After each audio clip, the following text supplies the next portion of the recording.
Hello, hello, hello! Finally, nakarating na rin kami sa resort. Kapag check-in na, and now, we're here sa balcony. Kitang-kita yung beach at pool view mula rito. Mahangin, ang lakas ng hangin. Pero presko. Tahimik lang, kakaunti lang mga tao, hindi crowded. Ito to sa Canyon Cove sa Batangas. Sa awa ng Diyos, safe kaming nakarating. Thank you. Hindi man maganda ang panahon, mahamog at makulimlim, at least, hindi malakas ang ulan. Kasi kagabi pa yun. Pagkatapos namin makasettle at maayos ang gamit, siguro mga 5:30, lumabas kami ng kwarto para maglakad-lakad. Tumaan kami sa swimming pool, ang lawak pala. May mga naliligo pa. Yung dagat, sarado na for swimming after 6 p.m. Pero sa pool, pwede pa hanggang 9. So ayun, chill-chill lang, ikot-ikot, hanggang sa mahilo ka, charot.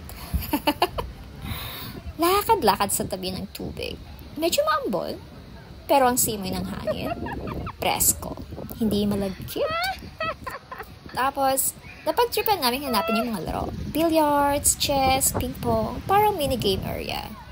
Nagtanong pa kami kung saan banda yun. Simple lang, walang plano, biglaan. Pero masaya.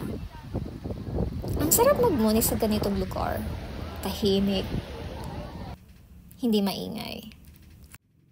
Then, after nyan, lumabas kami ng resort sandali para bumili ng mga kailangan like inumin kasi kulang, chichirya, may nakita pa kami McDonald's. Buti na lang may convenience store na malapit. Kahit medyo may ginagawa pa sa daan, kita mo naman. Pagbalik namin sa resort, doon na rin kami nag-dinner. Alam mo yung tipong hindi mo na nakuhanan ng video? Yung sa sobrang saya ng kwentuhan. Nakalimutan mo ng record kasi minsan, kapag sobrang present ka sa isang lugar, mas pinipili mo na lang i-enjoy yung moment.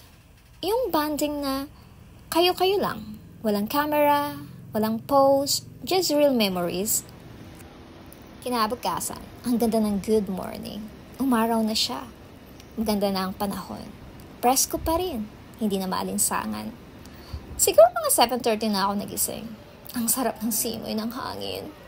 Siyempre, unang-unang naisip ko, thank you Lord. Thank you sa panibagong umaga. Thank you sa tanawin na ito, sa hangin, sa araw. Nag-prepare na ako for breakfast. May free breakfast buffet kami hanggang 9 a.m. lang. Kaya dali-dali na. Ayusin na agad. Pagkatapos kumain, lakad-lakad ulit. Dumaan kami sa gilid ng dagat. Ang ganda ng araw. Tirik na tirik.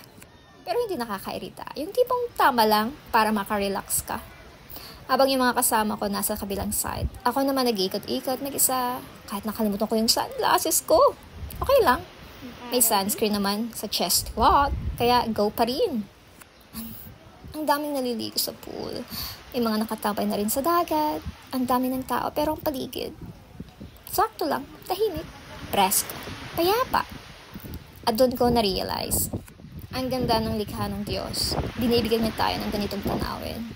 Hindi lang para masilayan, kundi para pagnilayan. Na minsan, kailangan mo lang tumigil saglit, tumingin sa paligid at magpasalamat. Kahit sa gitna ng lahat ng ingay sa mundo, nandiyan pa rin ang kalikasan para ipaalala na may Diyos na lagi nagpapahinga sa ating puso. At eto na nga. Ready ka na ba? Makapag-change outfit na rin. Sinalubong na namin ang karagatan, ang buhangin, ang araw. Picture, video, post dito. Tawa roon, sigaw dito. Tanghaling tapat na. Mainit na ang araw, pero hindi pa rin nakakairita. Mga around 9:30, siguro to. Saktong bago mag-check out. Pero sinulit talaga namin yung oras. At sa huling sandali bago kami umalis, habang pinagmamasal ko yung dagat, naisip ko lang na kahit gaano kahirap ang buhay, kahit ang dami mong iniisip, hindi ka ginawa para magpakapagod lang. Minsan, kailangan mo ring huminga. Kailangan mo ring tumigil saglit at hayaan ang sarili mong maramdaman ang hangin, ang init ng araw, ang lamig ng tubig, ang yakap ng tanawin. Kasi pahinga rin ay pagpapalakas at ang katahimikan minsan, mas malakas pa sa kahit anong sigaw ng mundo.